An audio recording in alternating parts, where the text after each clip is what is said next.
just when you thought it was safe to go onto iTunes. This is Next Level Guy, the only website that makes self-development as fun as going to the movies. It's time to take the red pill and escape the Matrix.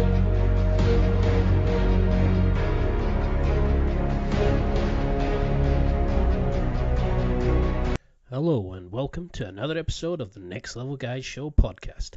Today's guest is Dave Camarillo. He's the owner of Guerrilla Jiu-Jitsu. He's a feared competitor, inspiring coach, and an all-round awesome guy. In this interview, we discuss martial arts and how they can make you fight your demons and win the life you truly want. But first, a quick word about our affiliates. We have some awesome deals and special offers available to our lovely listeners.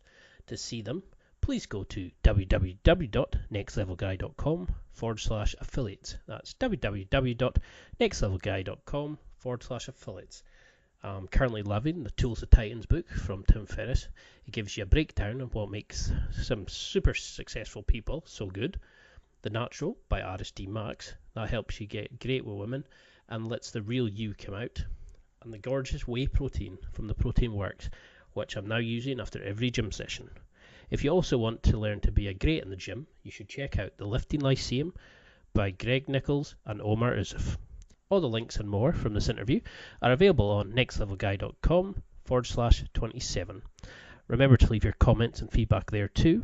And now, let's get to the interview with Dave. I hope you enjoy. Thank you very much for doing this, David. I really appreciate it. But for those who don't know who you are, could you just give a little bit about who you are and your background? Yeah, so I've been doing martial arts since I was 5. My father was my instructor, so I kind of grew up and was groomed to be a martial artist. First martial art I started was judo at the age of 5. Got my black belt, I think, around 18 years old or 17 years old. And then I started jiu-jitsu at 19, so I was doing both at the same time. This is Brazilian jiu-jitsu with Ralph Gracie. Got my black belt, I think, when I was about 27. Competed kind of back and forth. So I'd go to San Jose State Judo Club and then go to Ralph Gracie's at the evenings, kind of doing a double header. So I was training both at the same time. And then I got a job at AKA, did that for about 8 years and trained fighters. And now I have my own academies that are called Guerrilla Jiu-Jitsu, in which I focus on both sport and self-defense. And that's something I was very interested in, was the hybrid martial arts, and I noticed that you have such a loyal fan base. From researching, I noticed you're known as something of a revolutionary in terms of, you combined the judo and the Brazilian jiu-jitsu, which hadn't been done before. So what did that sort of teach you about combining the sports? Was there a reason that you switched between them? Well, I think first and foremost, I don't consider myself a judoka. I don't consider myself a jiu-jitsu, guy or an MMA guy. I've studied so many different arts that I just consider it all fighting. So we have a saying that fighting is one art, and what you do for development is a little bit different than what I call your A game. So my A game is fighting. If we're under grappling rules, then I'm a grappler. I'm not a jiu-jitsu stylist or a judo stylist. What that does is it would bring a narrow view into what I'm able to accomplish under the rules that are set in judo or jiu-jitsu, respectively. So when I grapple, we'll kind of control the rules a little bit, and we'll say there's no pulling guard, for example, today. And what that does is it changes the mindset and changes everyone around me, because if I take away that, then you're forced to grip fight me and you're forced to try to throw me. That does a couple things. It gives me the opportunity to throw you, but also you develop something that, at least my partners do, something that's outside of their comfort zones. And I think that's what I've done when I've transitioned between jiu-jitsu and judo and everything else. Muay Thai, kickboxing, boxing, wrestling, is step outside my comfort zone and then utilize those skills depending on the rule set that I set for me and my training partners. So I think, the transition between judo and jiu-jitsu was a very natural fit. It's not like striking, because you can't strike in in grappling tournaments or grappling rules. So it naturally helped me.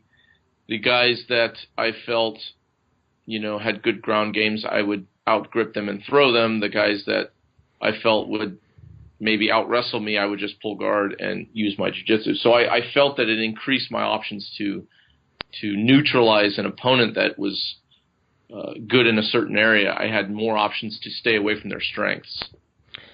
And is this something that, you think all, like, that we as men are struggling with in today's society, that we don't get out of our comfort zones, we don't learn, and we don't adapt to different situations? Yeah, I think some do and some don't. Remember, in the martial arts sense, I wouldn't say that's true. I think maybe in societal sense, yeah. But in martial arts sense, I mean, now we have MMA. And MMA has revolutionized our understanding of fighting. Nothing else will ever do that again, unless you put a sword in somebody's hand and go back to the days of the gladiator. But it has absolutely revolutionized how we understand movement, how we understand fighting. And this goes all the way into applications outside of just martial arts. This is law enforcement, military, where people are actually putting themselves in danger to save lives and do other things. I think societal, I mean, I'm not everywhere, but from what I see, remember, we're bombarded with sensationalism. Media has an agenda of sensationalism, which essentially is we need to sell advertisers to other groups. So the way they do that is they choose stories that are, I mean, I don't want to go into this too much, but it's so obvious. They choose stories that are, if there's a riot, they want to, close in on that riot, or it's the way they articulate things. So my view is not perfect like anyone else's when you look at like media and how I understand the world. So, but my perspective is, I think a lot of day-to-day people have such an easy time in life. I can call and order a pizza, it's there in 20 minutes. I can call an Uber to drive me somewhere, whatever. Especially with the internet and social media and all these other things, it's very, very easy to survive and make it, especially in the United States and other countries. Very easy. It's very, very easy. Our lives are very easy. And what that does is it kind of like coddles us a little bit. So I think there's a little bit of that effect that I would say day-to-day people have that I didn't grow up with because, like I said, my father kind of chose my path a little bit.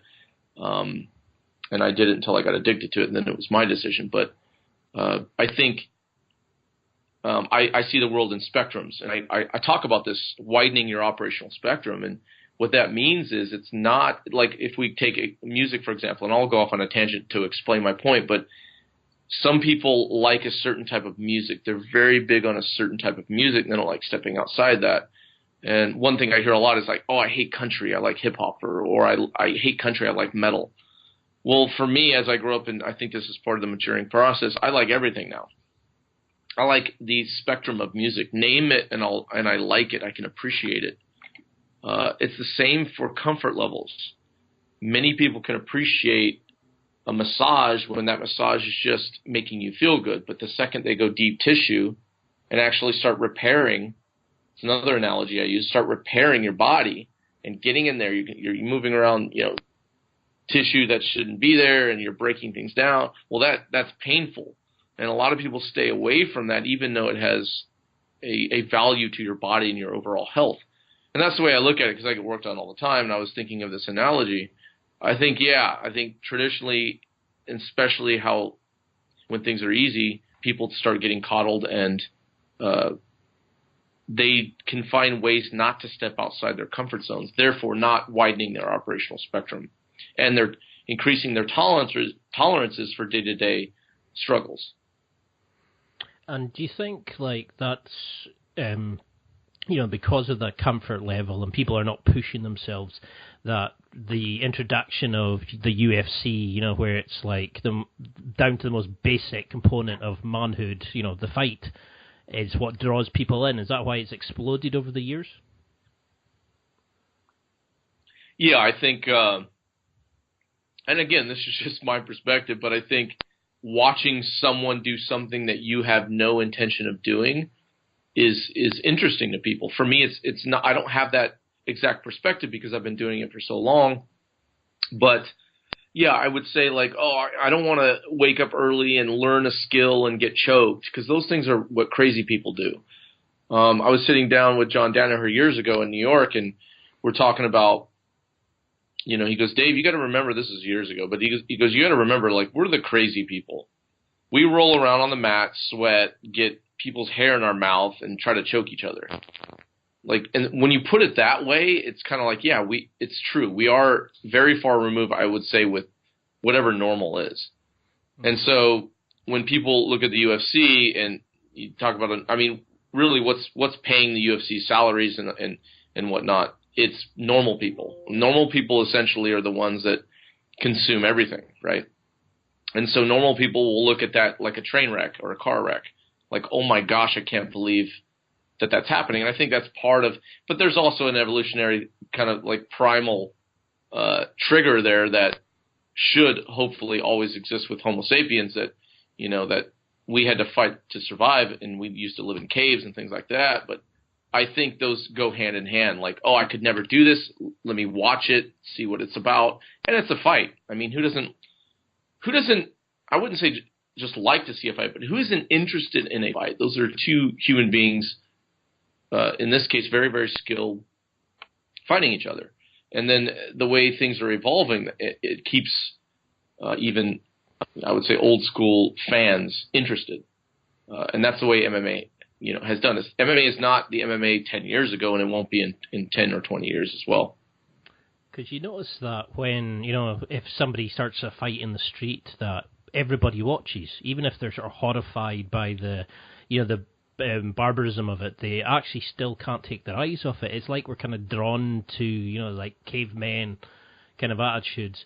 I mean, do you think you would have gone into martial arts if your father hadn't been sort of, a martial artist in his own right, and your brother, or do you think you would have been drawn into that? It's possible. I think early on, look at the type of person I am. I have a very type A personality. I think that's genetic. I think you can hone it. I don't think I was born tough, but I was born with a type A personality. And those are two different things. When we talk about, like, there's people with type A personalities that are not tough because they've never built that, and then there's people genetically born tough, or at least predisposed to developing toughness very easily. I don't think I was tough. I think I actually struggled. Sorry, my phone's ringing. No. I think I actually struggled at times. I was a victim of being bullied, even in the judo community here and there, because there's bullies everywhere. And I remember times crying and just being kind of a whiny baby about things, even when I was young doing judo. I'm far removed from that now because of the experience and the process of, I would say, hardening myself, my body, and hardening my ability to handle myself emotionally. And that's through judo. Now, would I have naturally drifted towards martial arts? I think those things can be answered with influences, like positive influences. I think if I had a positive influence that directed me, hey, try this martial art, I don't think it's a natural thing for people to try, because when we grow up, essentially we start to become our friends. Tim Ferriss talks about, who are your top 5 friends. Essentially, you're going to be the average of those, or you're going to be on the spectrum, top or bottom of those. And I think if you grow up with friends that are doing things probably they shouldn't be doing, or struggle in life, or struggle with, increasing their maturity levels, then you'll follow suit.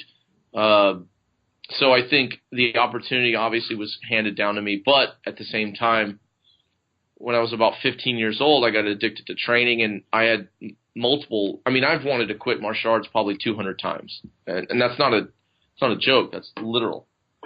I've wanted to quit over and over and over again. The pressures of having my father as my instructor, the pressures of the training, judo is a very difficult art to train.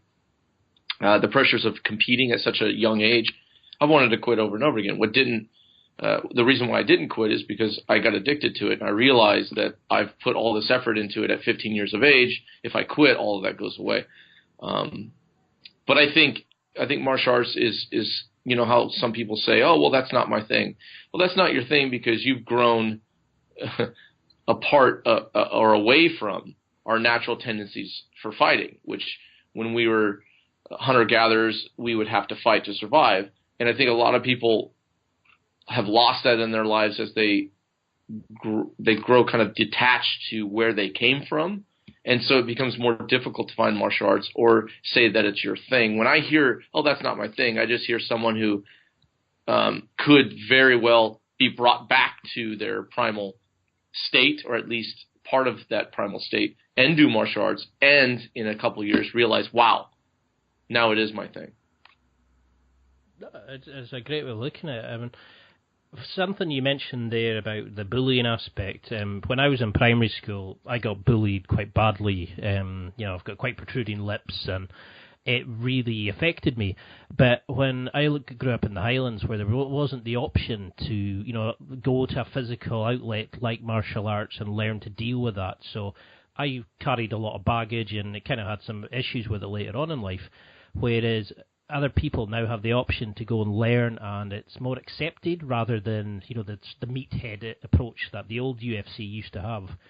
So if somebody was listening to this, could you advise why somebody should start taking out martial art? You know, what could they get from it emotionally, mentally, physically? I can, yeah, and I'll discuss, I would say, my at this point at 41 years of age, why I see the value or what the value is for training, but at the same time, it has to be experienced. And I want to start with saying that martial arts needs to be experienced. So I wrote, I think, a post online. I said something about, you know, the question comes in, what's an honest try for jiu-jitsu? Let's just take jiu-jitsu. What's an honest try? What's giving it an honest go? And I think until you get your blue belt. I used to give the answer, oh, go 6 months, twice a week, never miss a day those weeks. And then I'm like, no, that's not enough. And if you want my honest answer, and me not being a businessman, because there's two different personas. There's me running a business and my livelihood, and then there's me, if you ask me a question, which is 99% of how I just operate. I'm not a good salesman because I don't lie to people.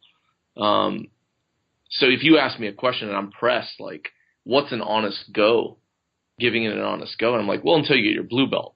And then, of course, that follows with, because then you're only one belt away from purple, then you're only one belt away from brown, then you're only one belt away from black belt.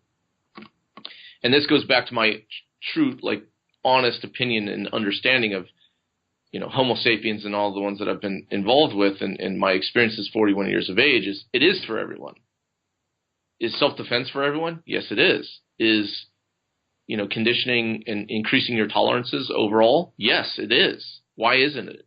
Is a higher level of fitness you never thought was true? Yes, it is. It is for you, because you're a human being in this world that many times, remember, bullies, when you think of a bully, you think of a 9-year-old or a 12-year-old. No, there's bullies at every level. There's 60-year-old bullies. There's 40-year-old bullies. And you're going to have to put up with bullies no matter what. For example, you can go to a coffee shop and someone's having a bad day and order coffee, and they just start, I mean, the other day I was vacationing, and just attitude I got from this, you know, person serving me. And my jiu-jitsu reminds me, like, I don't need to engage this attitude. Like, I don't need to fight this on a verbal level, whereas someone might, because they know they're safe. You know, when we live in government-controlled societies, we're safe. Like, oh, that guy can't fight me, so I'm going to, you know, increase this, I would say, not de-escalate.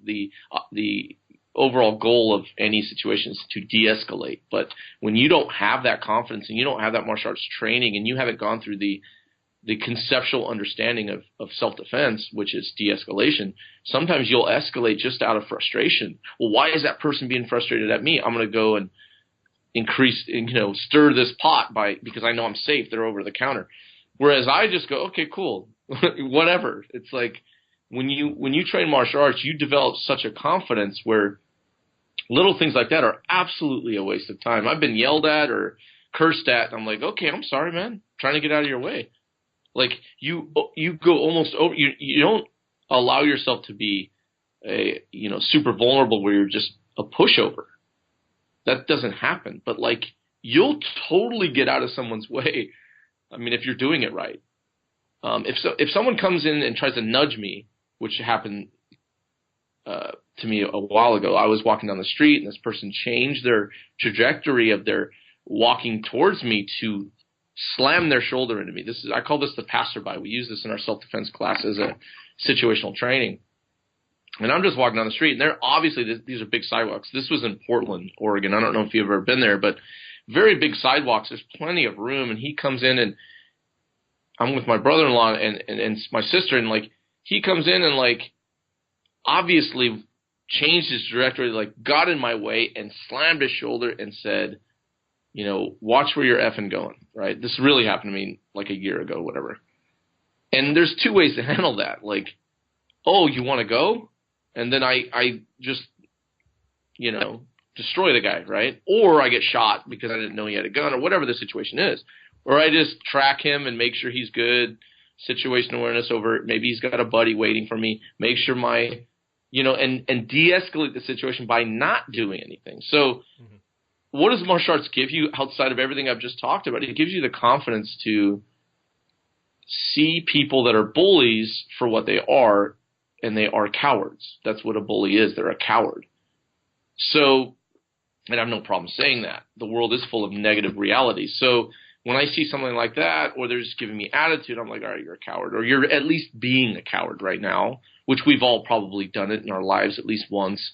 So you just look at that situation, you're like, well, the way I'm going to de-escalate this would be like, hey, maybe you're having a bad day and I don't understand it, or you want to fight me and I don't want to fight you, but okay, all right, we're good, it's all right, but I'm leaving.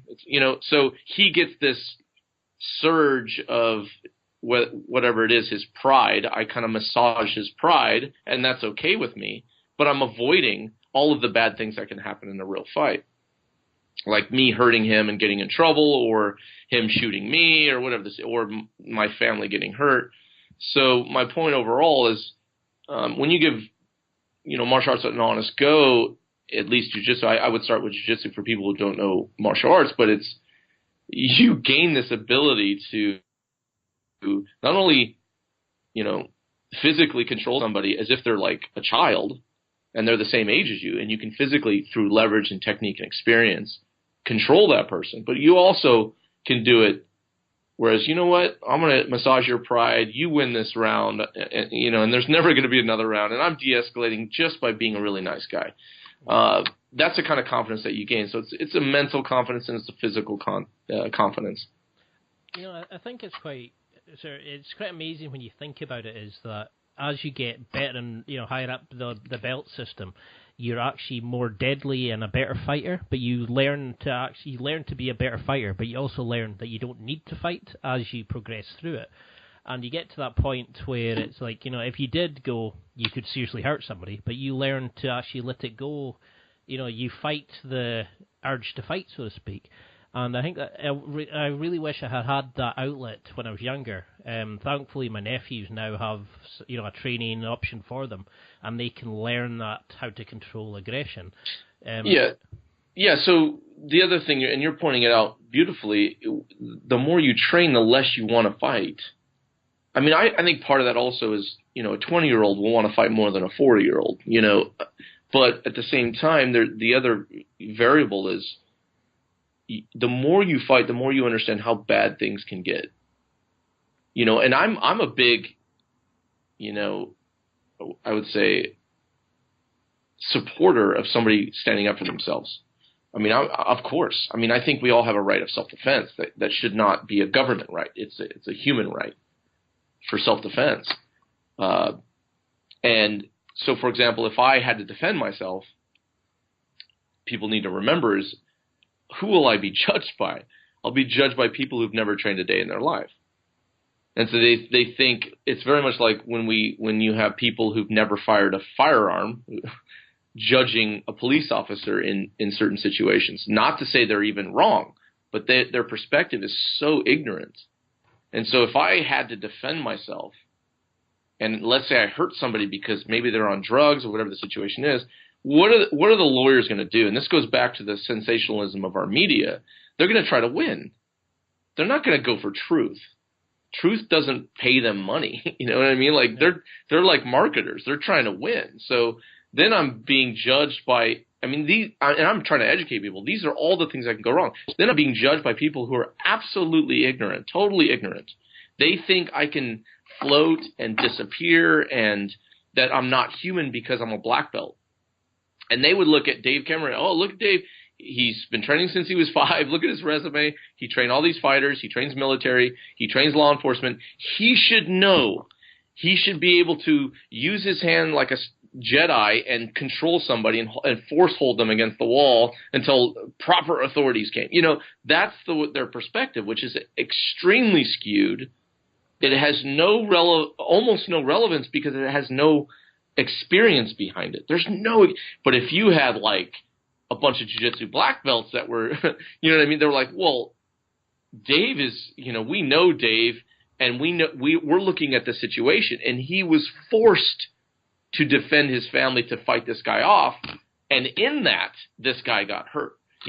That would be a totally different version of what happened versus somebody who's trying to, like, when you do this, so Joe Rogan is the commentator of the UFC, right?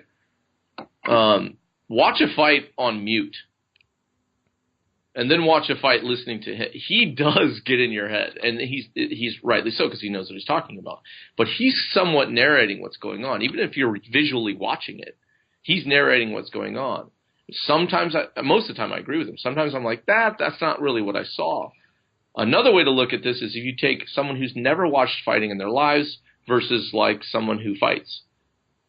Show them a video and then have them like articulate it in an essay. You know what I mean? Those are going to be two different essays. You know what I mean? Because of the level of experience.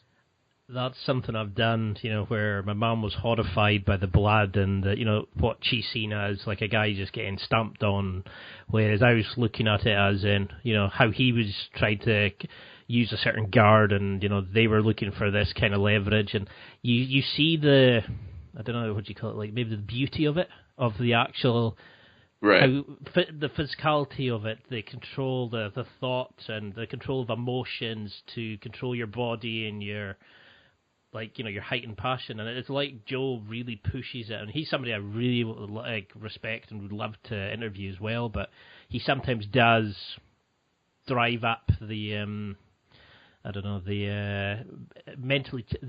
intelligently challenged people, some of them that watch it, and they can get them a bit kind of hyped and ready to throw fists themselves. Yeah, he's brilliant. I mean, I can't imagine a better commentator for the UFC, but yeah, that's funny. That's funny the way you say that. So if somebody's listened to this, and you said that Brazilian Jiu-Jitsu was a great one to try, and say they've got a gym down the road, they've got a selection of places, how do they know the best martial art for them? How do they know what's a good school, what's a good program to start with? Maybe they're outside your remit because you look like you've got a great facility, but say somebody that's in another place entirely, what should they look out for as warning signs? I think look at a martial arts academy, especially someone who's never tried it. I mean, it depends on your age, and I talked about this on our podcast, but if you're 20 years old and you're like, man, I want to fight and I want to do, then you're going to have a certain perspective on what you're looking for. If you're 40 years old, you have a totally different one. So I'm just going to talk as if you're a mature adult with a mortgage. You know what I mean? So I think you should look for professionalism. I mean, when you go to a hotel, what kind of hotel do you want? You know what I mean? Like, now that I'm older, when I go to a hotel, I want a nice hotel. I want a safe environment. I just got back from Portland with my family. We stayed at the Monaco Hotel. I think that's the name of it. Very nice, very safe area, very, it's a high-end hotel. And yeah, I mean, I don't mind paying the money when it's high-end, and I like the professionalism across the board. Everyone you deal with there is professional. That's what I like in my academy. That's what I would like if I moved away and just wanted to start jiu-jitsu again. So right when you walk in, does it smell good? You know what I mean? Like, people come to our school and say, man, your place smells really good. I'm like, yeah, because I've been in gyms that stink, and then gyms that stink, you're going to attract only certain types of people, and they're not bad people. I grew up training with them. But as I get older, and I've never done this before, the tendencies for you to get roughed up in a place that stinks is higher than in a place that smells good. This isn't rocket science. So it's what you are looking for. If it was me, it's a professional place. They're very friendly. They're there to help. And then you look at the students.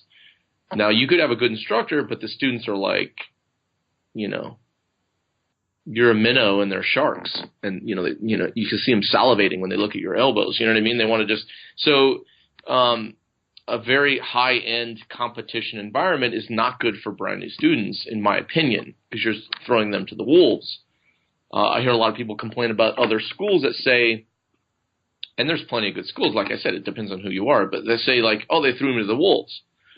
Well, these days, I would say the level of professionalism is much higher in terms of ratio than it used to be in my day. In my day, it's come in and we're just going to fight. I think the Gracie Academy always brought in a level of professionalism, but I think a lot of schools didn't. These days, I think things are changing. AOJ is very professional. Guerrilla Jiu-Jitsu, our academy, is very professional. And there's a lot out there, like Marcelo Garcia is very professional. And it just gives you this vibe that you just feel warm, welcoming. I think that's one of the most important things, because if you're excited, warm, welcoming feeling, the rest is going to take care of itself to an extent. But then at the same time, if there's sports schools versus self-defense schools, a lot of it depends on what you want out of jiu-jitsu. For me, why jiu-jitsu, and I'll just ask this question and answer it, why jiu-jitsu? Studying movement and MMA and striking arts and all these other things, jiu-jitsu gives you the ability to control a situation without smashing someone's head open. You know what I mean? Like, you have, when I talk about widening your operational spectrum, you have the ability to control situations, control people and human beings that many times doesn't exist with other arts, because it's so in depth on how there's so many different defenses to the way people grab. There's you sparring with someone else, learning relaxation, so there's less impact on the body. Again, it's one of the greatest. It is the greatest martial arts out there. I mean, I'm just absolutely convinced. So it's what you want out of it in the end, and are these people, what's their intention, and what are the students? Are the students helpful? I think those are the very, three key areas that I would focus on.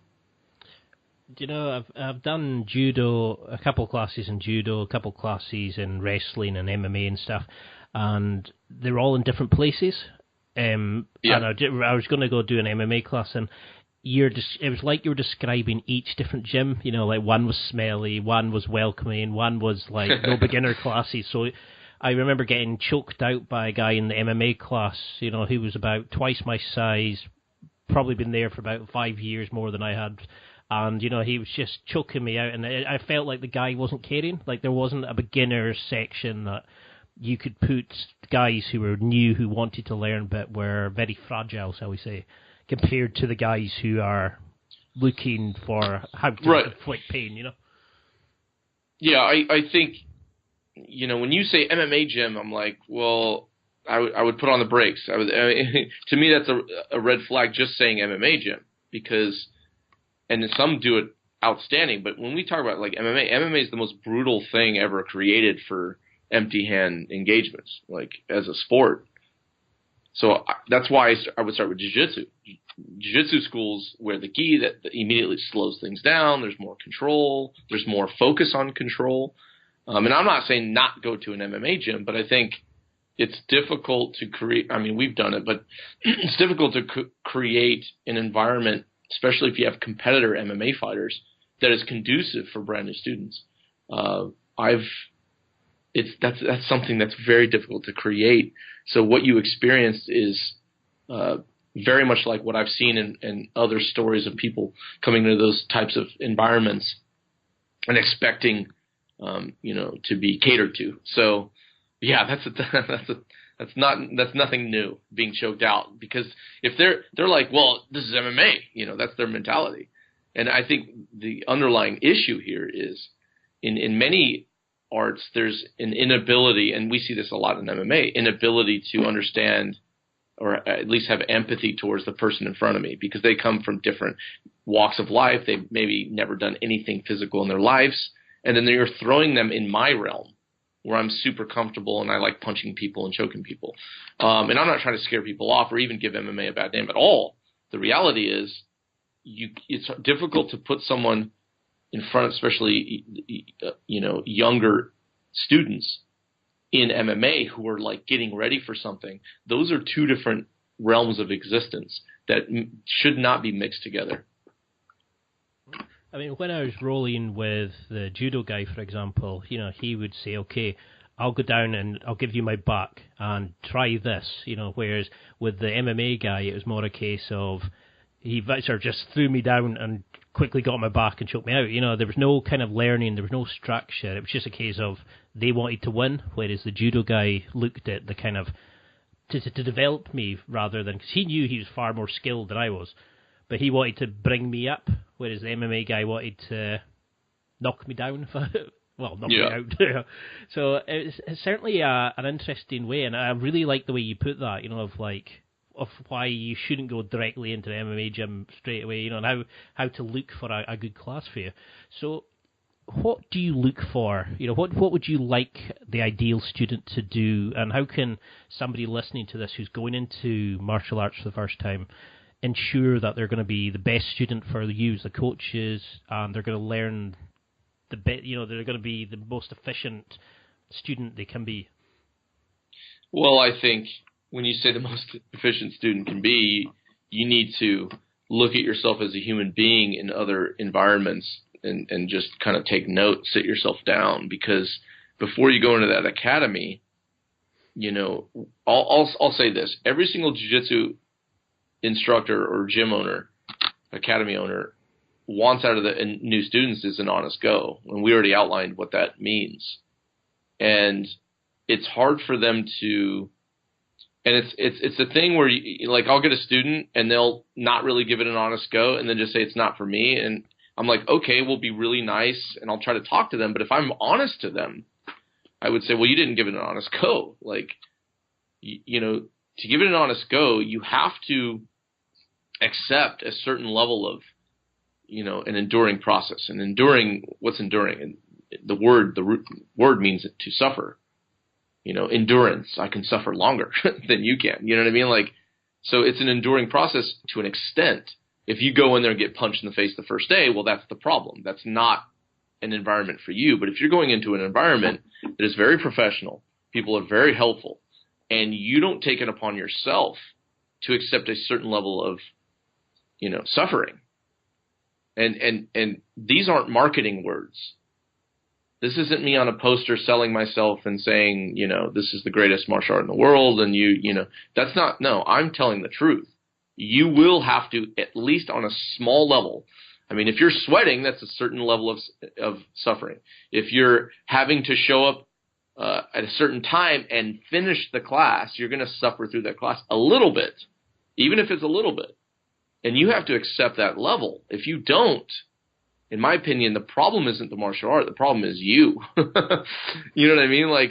That's my point, is you got to pay attention to what happened previous to you walking to that academy. You got to know yourself, and you have to start righting some of the wrongs that exist in your natural tendencies. I mean, that's the remarkable thing is, when initially I seen, I heard you in other podcasts, I thought, okay, he's just another martial arts guy, but I love the way that you look at things, and you're very sort of philosophical, and you're very kind of detailed oriented, and you seem such a great fun guy, and you make martial arts so encouraging and enjoyable for people. So is martial arts learning the same as learning any other skill? Because I noticed that you're learning guitar, and that you used to play chess. Are these kind of learning skills the same as learning a martial art? Or is there parallels that you could link between the two? Everything's the same on a large level, especially, initially. So I believe in incremental intelligence. So incremental learning, incremental development, baby steps, we call it. So with military, there's a saying, it's crawl, walk, run. And that's a spectrum, whereas crawl's on one side, run is on the other, and, walk is somewhere in the middle. And with guitar, I mean, I've been playing guitar for years with long breaks. So I used to be in a band in high school, and then I took a break. And so guitar is a good example. And so, for example, if I'm doing the chromatic scale, which is just I use fret 1, 2, and 3, and 4 on whatever string anywhere. Chromatic is just 1, 2, 3, 4, and I'm learning how to coordinate my fingers to create a certain sound for the notes, right? So properly fret a note so I don't get buzz on the string, or you can hear it right, and there's some kind of it resonates a little bit. Well, if I'm working that and I'm working on my coordination, it has to be done with certain drills initially. So there's a drill where you just go 1, 2, 3, 4, then you go to the so it's E 1, 2, 3, 4, which is the low E.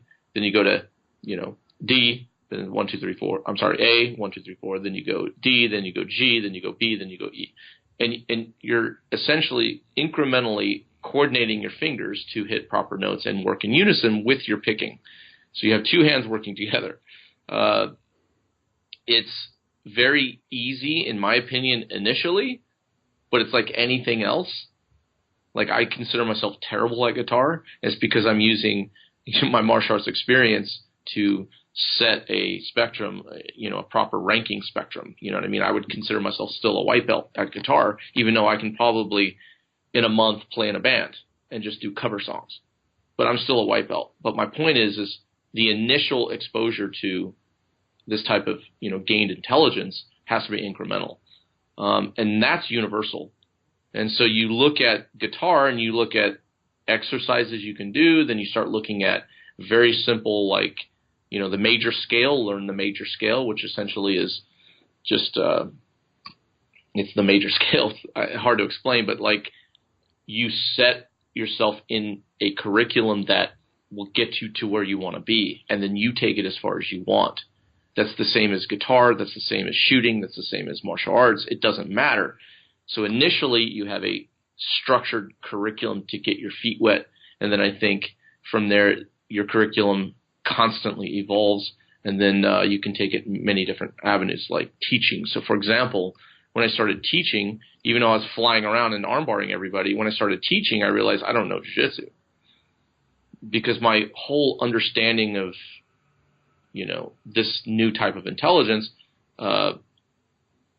only existed on my performance against another person.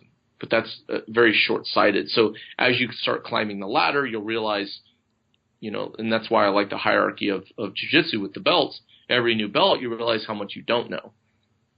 It's not really how much you know. Yeah, you're gaining confidence, but you're realizing how much you don't know. And that's absolutely universal. So everything I'm talking about right now is universal for learning chess. Chess, I use very simple framework to teach kids. So for example, it's get your pieces out, control the bridge, and then castle. Protect your king.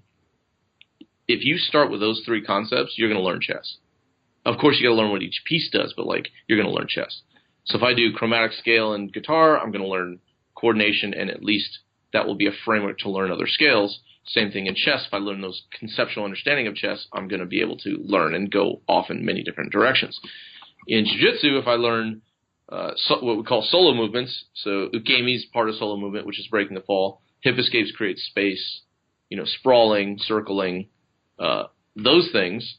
Then I grab a partner and start utilizing those in the 6 different positions. I talked about this in the Tim Ferriss podcast, which essentially is, there's 3 guards and 3 advantageous positions for top, side control, mount, back, and then 3 guards, half guard, open guard, and close guard.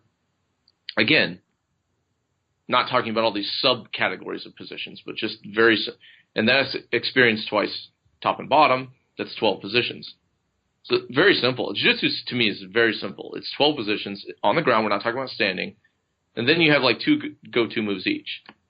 So I'm not good at math, but that's 24 moves. You know what I mean? So if you have 24 moves and you just focus on that, you're getting your feet wet, and then you're starting to spar and you're getting experience. Well, that's an initial understanding of, like, set a framework where the language you're learning. So guitar is a language, shooting is a language, jiu-jitsu is a language. So start learning the language and just the basic framework to learn that language, and then you can do whatever you want, because human beings are, and this is going back to why do martial arts. Why do martial arts? To find your human potential. There's, when we talk about, like, people living in this world and just not really pushing themselves, they're not really,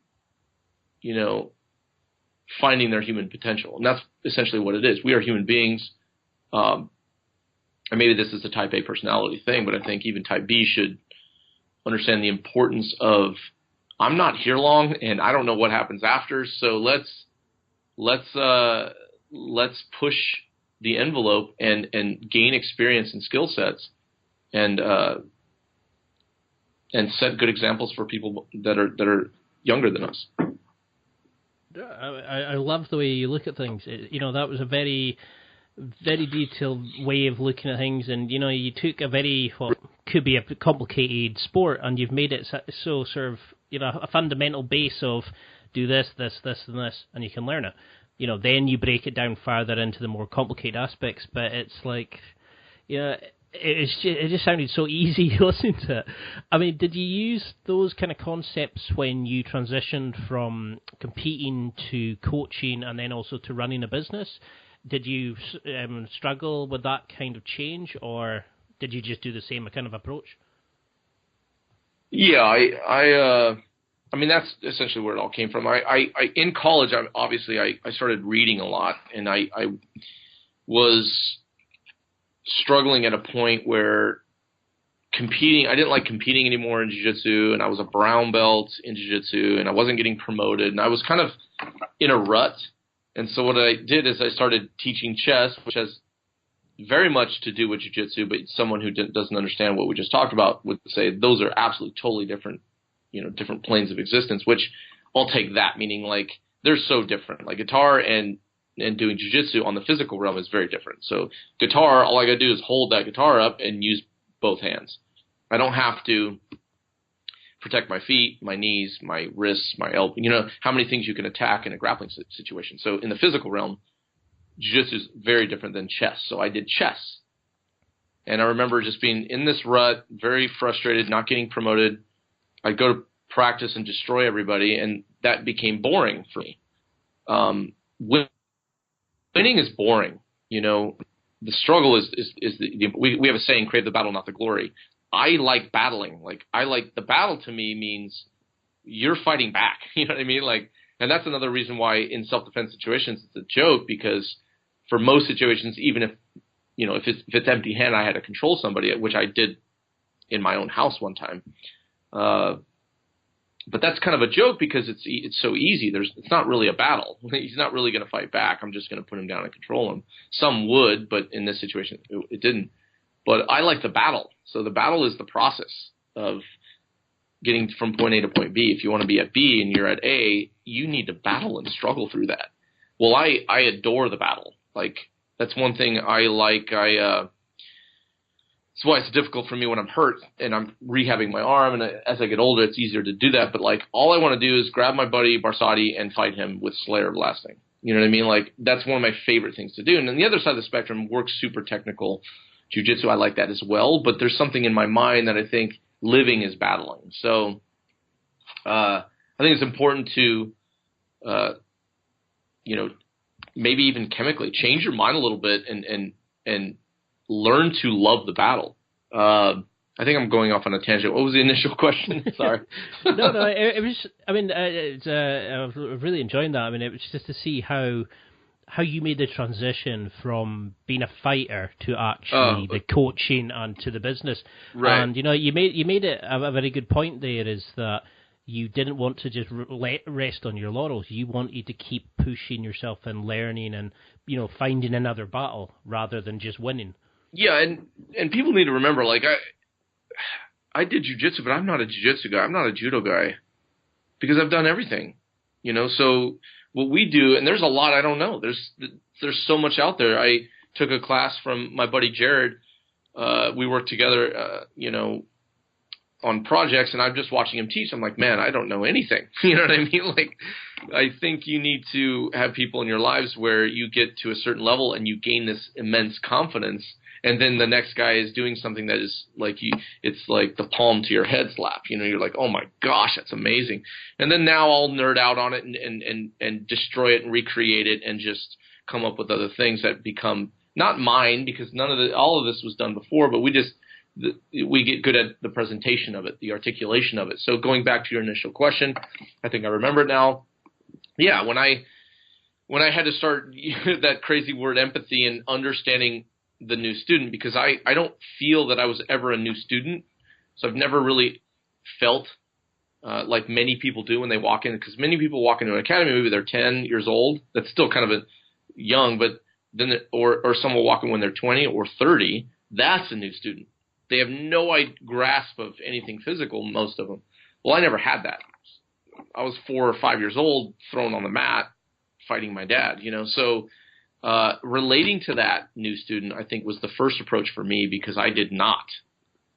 I was super type A, super competitive, a meathead, There was a mean streak in me when I was competing. I just wasn't very nice on the mat. San Jose State, I just try to rip your head off. With Half, we would have monsters in there. I just try to destroy everybody in the room. So I had to take all of that and learn to be more of an adult, learn to be more mature, learn to start working on my presentation. And the first part of that was relating to the new student. Because a lot of people, when you're competing, you're a competitor. But I need to relate to that brand new student. And it helped me be a better human being. So that was the first step. The second step, I need to work on my presentation in terms of presenting what I know and giving it to someone and giving them a platform so they can run with it. And actually you see growth. Well, that means I have to do things slightly different than I do it, because I'm a very dynamic person. I'm very genetically fast. I can jump and do all these other things, right? So the brand new student can't do that.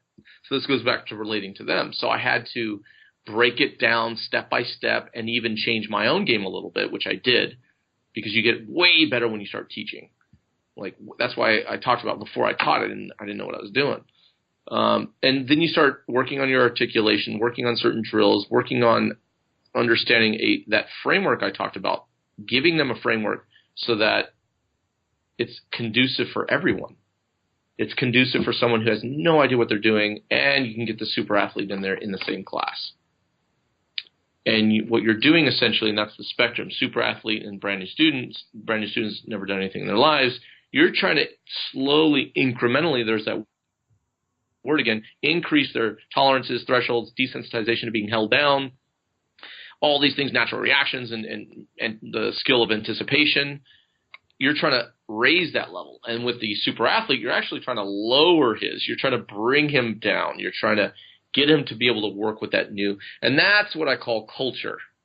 When you create a good culture in your academy, you have, and this goes back to choosing an academy to train at, look at their students. Are they helpful? If they're not, that place, that wouldn't be for me. I don't want to be anywhere where the students are not helpful. There's plenty of places like that. So my students, and we'll have, 20, adults on the mat, 25, 30 sometimes. Everyone in there, from the super athlete all the way to the brand new student, is going to help you.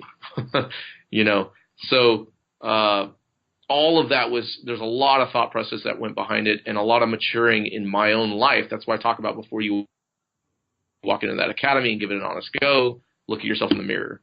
Because if I'm not working on me, it's difficult to create an academy that can work on brand new students and give them the experience that they deserve. I actually was just too busy listening to that to actually think of my next question, but let's keep going. A light bulb sort of went off in my head there, because I recently changed a role in my proper job. I'm trying to build this podcast into a full-time job, but I've changed roles, and I was just thinking there, I need to do that as well. I need to change the way I look at the new student, because I actually deal with like actual students in a university, and I need to look at them being new and being empathetic to their needs rather than what I believe and what I've, in the last few years in my other role. And I'm sure it's probably just clicked how other people can use that transferably into their role in their life. And, it's, again, that's just the way you look at things. And I'm sure you must have made some amazing new fans today, because you blow me away with some of your answers.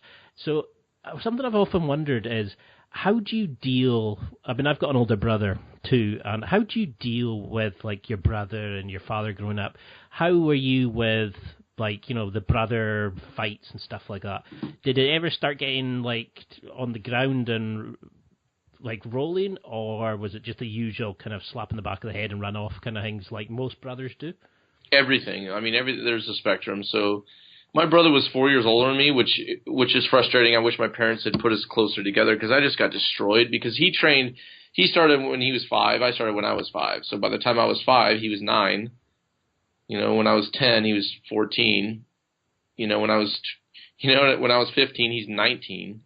And he was at the same time genetically very talented individual who wouldn't need to work as hard as I worked, and he would accomplish more. So that was frustrating, but at the same time, like I said, frustrating is good. Like, we have these words and we immediately put negative connotations and like, oh, stress is bad, feeling bad is bad, or my feelings are hurt, all that stuff. It's absolutely ridiculous, because you're not increasing your tolerances. So for me, when I say it was frustrating, that's actually a good thing. Like, anger can be a good thing. It can be a bad thing too, for sure.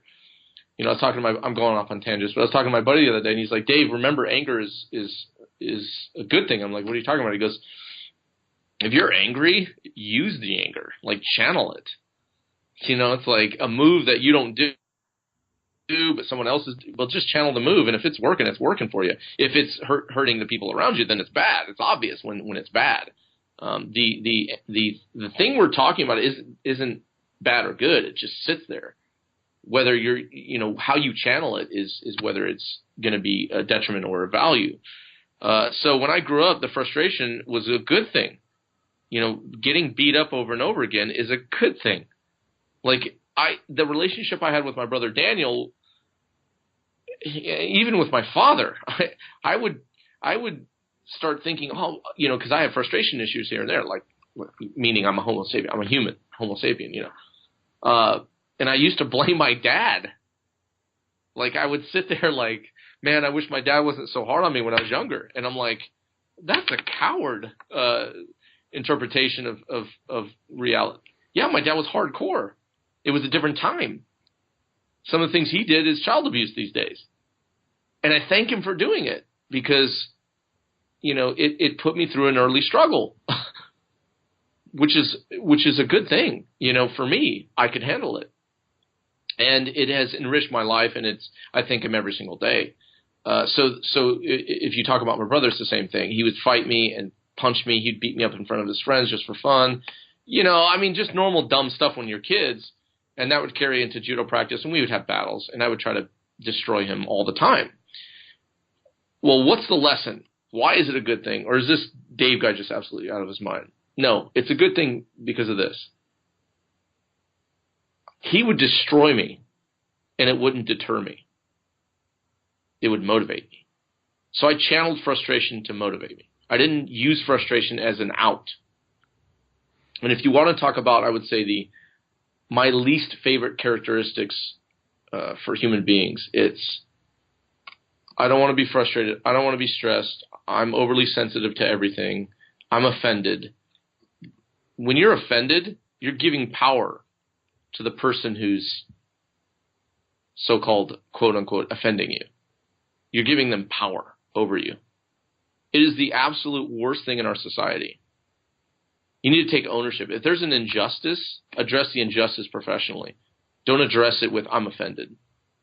And so I'm just going to take that rationale into my life. I wasn't offended by getting beat up. I wasn't crying. Well, sometimes I was, but because it hurt. But I wasn't using it as an excuse of, well, I'm weak, he's strong, this is an unfair world. Life is unfair. We're all unique. Don't find an out. If you get frustrated, stand back up and crave the battle. Fight your brother. So that's all I did when I was young. So we joke, and I think one of the reasons why I got really, really tough, and I'm not trying to pat myself on the back, or tougher. There's people tougher than me. It's just however tough I got, that big jump was largely due to me fighting my brother when I was growing up. Yeah, I completely agree. I mean, when I was growing up, I got a slap in the bum if I was cheeky. I wrestled with my brother. We've played what we called British Bulldogs, where there'd be two groups, and one would charge to the other, and one group would try to stop the other getting past. And stuff that nowadays is banned. And I think this is the problem, is that we let our physicality out. Nowadays, kids don't get that. So this is why they get into fights and hassles and stuff like that, Yeah, so the answer, like my son is going to do martial arts. Like it's not a choice. Like me and my wife are on the same page. It's not a choice. I don't understand. I mean, if you're serious about like self-defense, why is it a choice?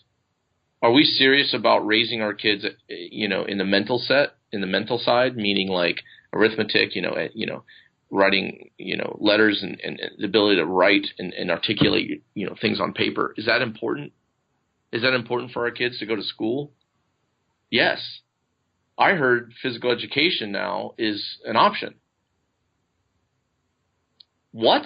Like it's, that's insane. And so I have to like raise my kids, send him off to a school system that's going to like baby him, and then bring him home and try to correct some of the wrongs that they do and pull, through martial arts training. And that's one of the things that I have to do. And it's life. But, yeah, we're robbing our kids, I think, a little bit, That's scary. I mean, when we grew up, it was, you played outside in the morning at the breaks.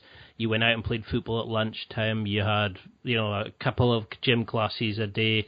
You go play football at night. And nowadays we're teaching them to be couch potatoes, with all the options. And you can order food online. Your shop can come to your door. You can even order a date online, Yeah. That So maybe, yeah, that maybe never came out the way I meant it. Like, but no, it's funny. If that's but I think to counteract that, that's why I think martial arts is so important. I think my son is gonna be forced to go to school just like he's same as for judo. He's gonna be forced to do judo and jiu-jitsu. So I'm not gonna make him hate it. I'm not gonna force him to be an Olympian. I don't care if he ever competes. I really don't. If he wants to, I'll support him. But he's going to train, and the training's already started. He's not even a year and a half, and we're, I'll be like, hey, judo, and I throw that word at him a lot. Hey, we're doing judo, and I grab his wrist, and he starts smiling, and I just throw him. So I'll foot sweep him. I'll do also the gari on him, haragoshi. I'll just keep throwing him. And the second it's like he has fun and the twirling, he's getting desensitized to that and the ukemi. But the second I see a little change in his, he's like, I'm done now, but I'll stop. So the idea is to keep it fun and then throw the word judo. It's easier to say than jiu-jitsu. It's judo, right? And then I throw him. And he's like, okay, cool, judo, throw. It's fun. So I'll have that maybe a little bit of an advantage versus, no, get to practice. Oh, I hit my gi. No, I have another one for you like my dad did. I mean, that's the way it should be. It should be fun. It should be physicality and, physical exercise should be part of life. Should be fun to an extent, though. That's the thing. I think we live in man, I could talk forever, but we live in a black and white world. We do. It sucks, but, turn on the news. It's just all black and white. There's really no commentary. And it's very quick tidbits. Yeah, it should be fun, but it also shouldn't be. Things that are just fun are not a struggle. It goes back to it needs to be a struggle as well. And that's not a contradiction. So I think everybody shouldn't get a participation trophy. Right, and harnessing both the fun aspect and, wow, today's practice was tough. Because a lot of people will say, wow, it was kind of tough. All right, quit. No. There's going to be periods in your training, especially for new students, that it's not fun. Or it's not just 100% fun. Well, I've noticed we're just going over an hour, so are you okay for a couple more? I mean, I've literally got pages full, but I know that you'll be a busy guy, so I was just going to wrap up the next couple of questions, but I mean, I'd love to have you on again. I mean, sure. You're blown by my mind about how enjoyable this has been. So there's a couple of fun questions as we're throwing at the end. So if you just throw the first thing that comes into your mind, is there any movie fight that you've seen that even comes close to what a proper fight is? Gosh. I'd have to think about that. You know what's funny? If I critiqued every fight scene, knowing what I know, I'd probably not like any movie, and I've grown to not do that. Same thing with firearms. I see everyone running around with finger on the trigger. It's so dumb. They're starting to get good support in that realm, meaning like people are if you just watch people, when you have a gun in your hand, like a pistol. Like I was watching Star Wars last night for the first time. I can't believe I just admitted that the Rogue Warrior, the Rogue Squadron or whatever. Because I used to be a huge fan, and now I just haven't.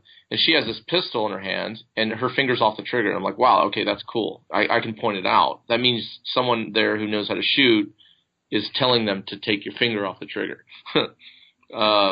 You don't walk around with your finger on the trigger, is my point. Because if a little knee jerk or move or slip, your finger makes a fist, that gun goes off. So when I look at fights, it's kind of the same thing. But I've just learned to just be like accept a certain level of ignorance. To not get in the way of me enjoying the film. So when I watch fighting, I look at it like, if you're super athlete, you can pretty much pull anything off. Like my favorite fighting movies, I don't care what anyone says, is Steven Seagal. I don't care what anyone says. It's very fluid. It's beautiful martial arts. It's fast. It's super aggressive. And he utilizes striking, grappling, not so much on the ground, but a lot of the lockups that he does. He breaks arms. I think it's awesome. John Wick was good. I really like the mixture between judo and jiu-jitsu. I can't think of a single fight scene, but that's probably one of my favorites because he incorporates the gun with it. And I like that because I say fighting is one art. I've been shooting since I was 5. I've been grappling since I was 5. I've been striking since I was 15 or I don't know about 20 years old I started striking. My point is if you're serious about self-defense, then you learn how to protect yourself with whatever's in front of you. So I like John Wick because he's mixes the judo, jiu-jitsu, and firearms. He goes one beyond me. Well, I quite enjoyed, in the Casino Royale, the first Daniel Craig James Bond one, where it felt realistic. They were kicking each other in the face and trying to use the sink to drown each other. And whereas the John Wick and the Bournes, you actually feel like they were just trying to eliminate the guy. It wasn't kind of making it look special. It's just the guy's there. You want to eliminate him, get him out the way as quickly as possible. So, who do you look to as a role model in your life? I look to. I don't have one. I have multiple, and I call them my friends. A lot of my friends, and they're not all my friends. I mean, I've known them maybe, but I'll look to John Danaher, who I don't even talk to much. I just pay attention to what he does, and so I don't have to really engage somebody for them to be a role model. John Danaher, for his ability to be very composed, very articulate, very intelligent, and win. He's a winner. When he puts effort into a camp, he's there to win. I like that. Marcelo Garcia, because he's a sweetheart. I mean, outside of him being the GOAT, he's when you're around him, you're smiling. I mean, there's just no other way to be, and that's amazing. And then some of my military friends who've, just been in situations, that I'll never dream of, in real Rambo type situations, and they've taught me so much. And I think my ability to learn from somebody who's done all these amazing things, and I kind of inject that in my overall knowledge of fighting. That's been unreal. So there's been some people behind the scenes that are absolute mentors. And I mean, how's your involvement with, like, you know, MMA fighters in the UFC, and, you know, traveling to competitions in the world? Has that changed your viewpoint on martial arts, or has it always just remained the same kind of your fundamental approach to it? You know, have you learned anything? Well, I think MMA is. Go ahead. Have I learned anyone from what? I'm sorry, last part. Oh, sorry. Have you learned from it? Like, has it taught you to look at the sports in a different way, maybe, or? Well, I mean, I would just answer. I don't consider fighters martial artists per se. I think you can be a fighter and not a martial artist.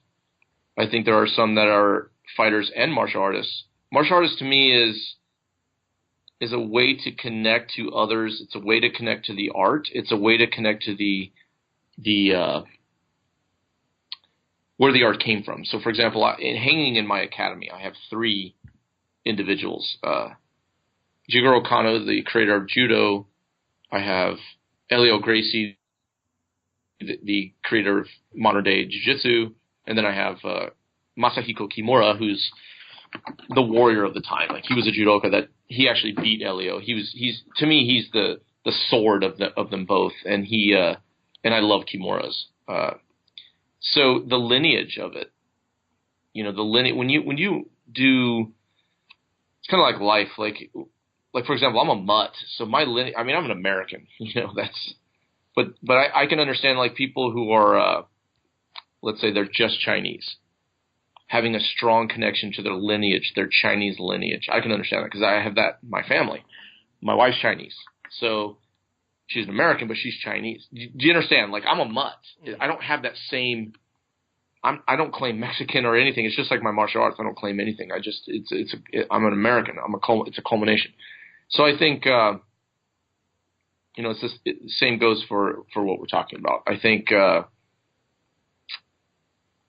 sorry. Remind me the point of where we're at. I'm going off on tangents.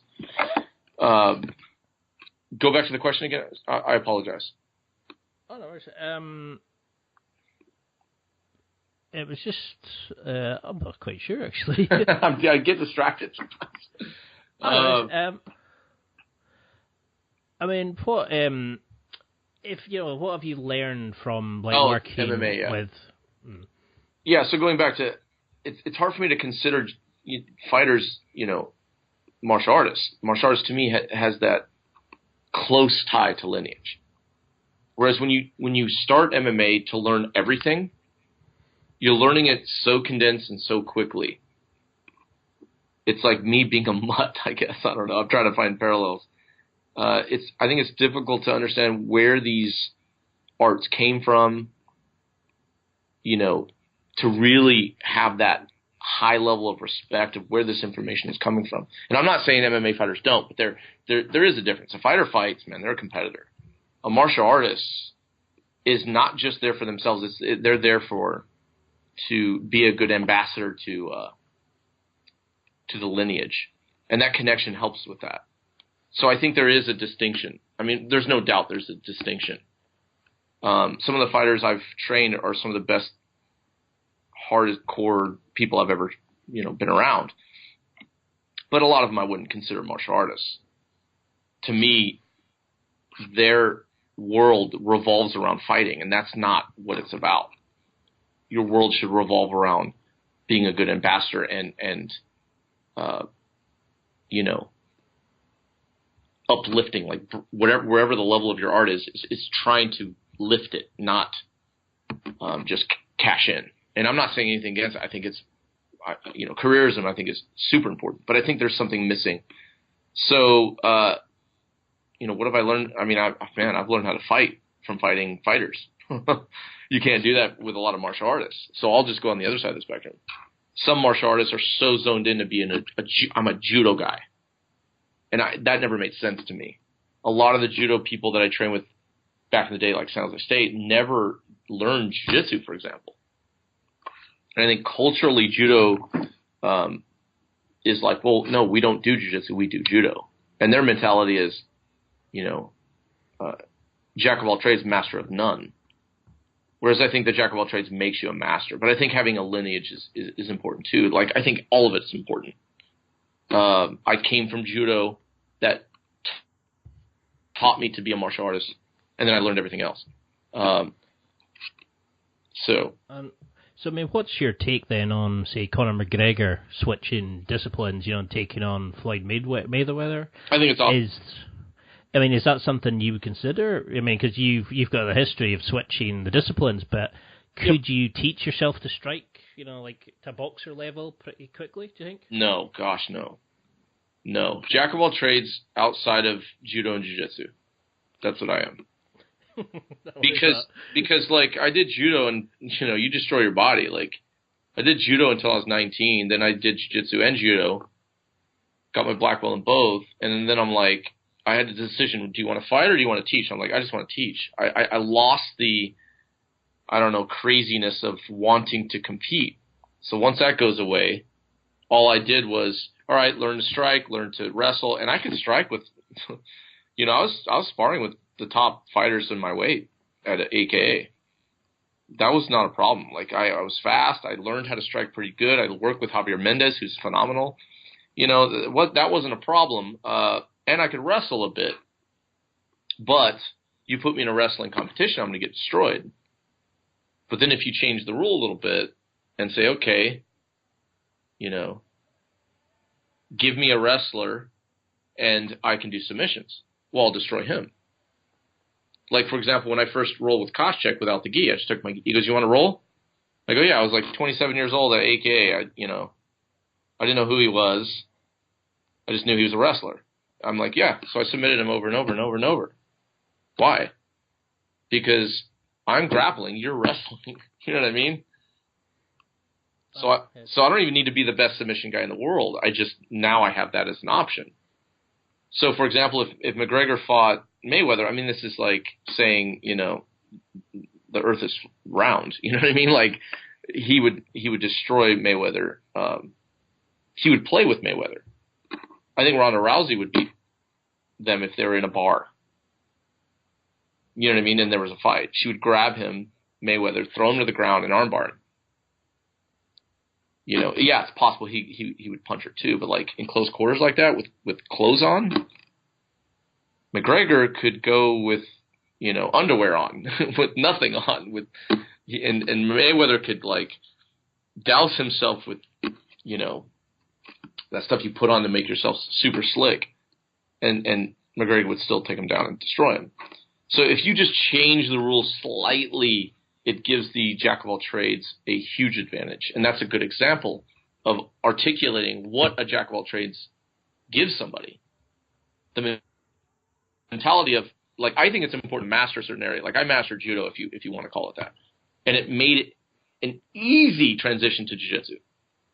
Like, I don't believe in 10,000 hours. I think there's so many flaws with it, with that mentality of 10,000 hours to master. But you change the rules a little bit, a jack of all trades is going to destroy you. And in reality, in real world situations, it's not restricted rules. It's what can you create? You know what I mean? Some of the most successful business people are masters at being a jack of all trades. So what do I think of Conor McGregor and Mayweather? It's a boxing match. It's not a fight. And I think it's absolutely outstanding because I also respect the careers involved. In my opinion, McGregor already won because he got the $100 million. You know what I mean? It's a nice payday, yeah. And who are you putting your money on? I would like to see McGregor win. Why? Just to mix it up. I used to not be a McGregor fan, and now I am. I'll be honest. Like, I'll go on record as a McGregor fan. I am too. I mean, I feel like he actually goes out to challenge himself, where Mayweather seems to have been ducking recently. He likes the celebrity life of it, but not the actual work to earn it. Yeah, no, exactly. And someone was telling me, like, they were talking about that Demetrius being the greatest of all time, and I'm like, no, he's not. He's not the greatest of all time. You can say he's restricting himself to one weight category. Well, that just doesn't do it anymore. What is the UFC? UFC is a business. And what is the business going to do? It's going to do whatever it takes to grow. Well, McGregor was perfect for the UFC because he'll fight anybody. He fights up, he fights down, he fights middle, he wins, and then now he's fighting in boxing. It's absolutely ridiculous. It's unbelievable.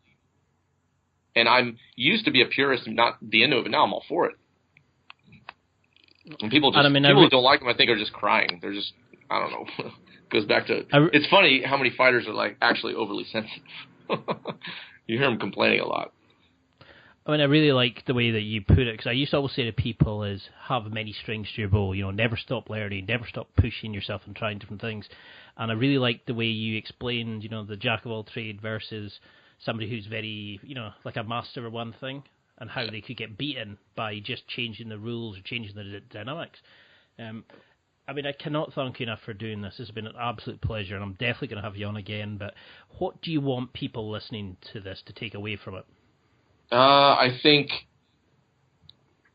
step outside your comfort zone, man. This is kind of doing a 180 or a 360 with this podcast is, and I don't mean to sound,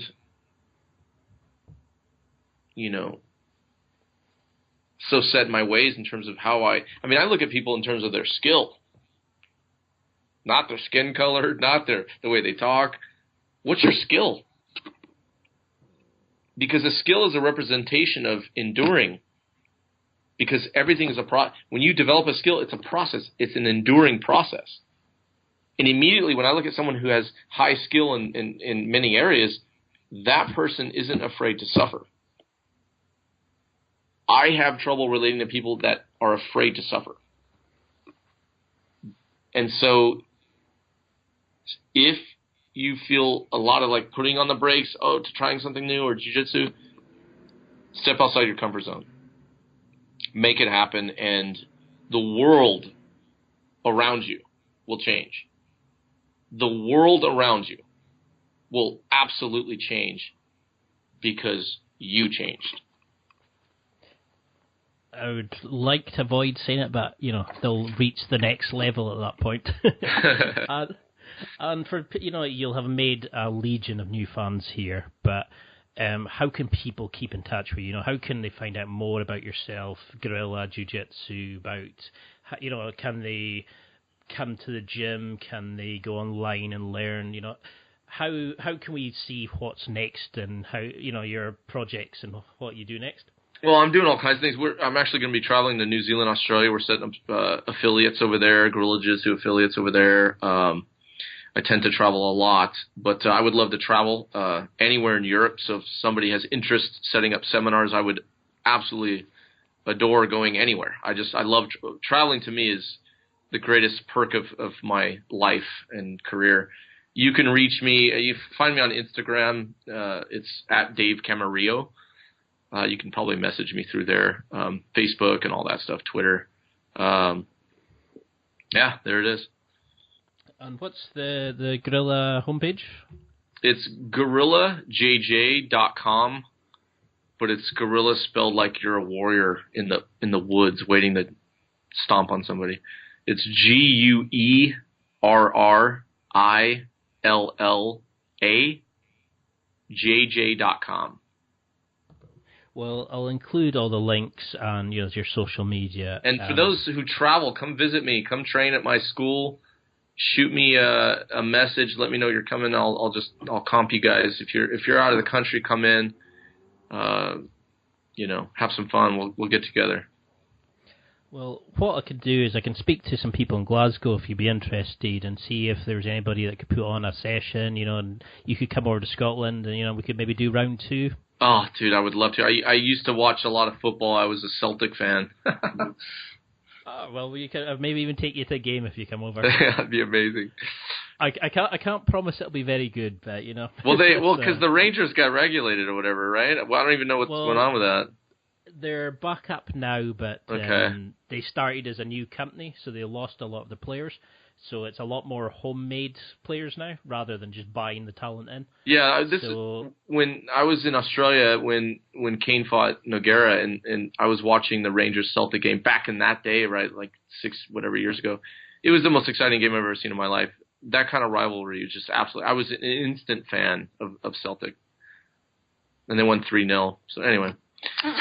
Thank you. Well, I grew up as a Rangers fan, so... Oh, sorry, buddy. Sorry. So, no, well, we could definitely get something interesting. I'm sure that there'll be, some massive hype for it. Well, I better let you go. I mean, I've almost been on taking up an hour and a half of your time, but, this has generally been one of the best interviews I've ever had. I cannot thank you enough for taking the time, and it's been an absolute pleasure to speak to you. I'm sure you'll get a lot of fans from this, and we'll definitely set something up again for the future. Awesome. Thank you very much. I really appreciate it. That's it for another week. Thanks for listening.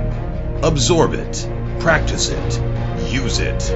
Until next time, keep trying to hit that next level in your life.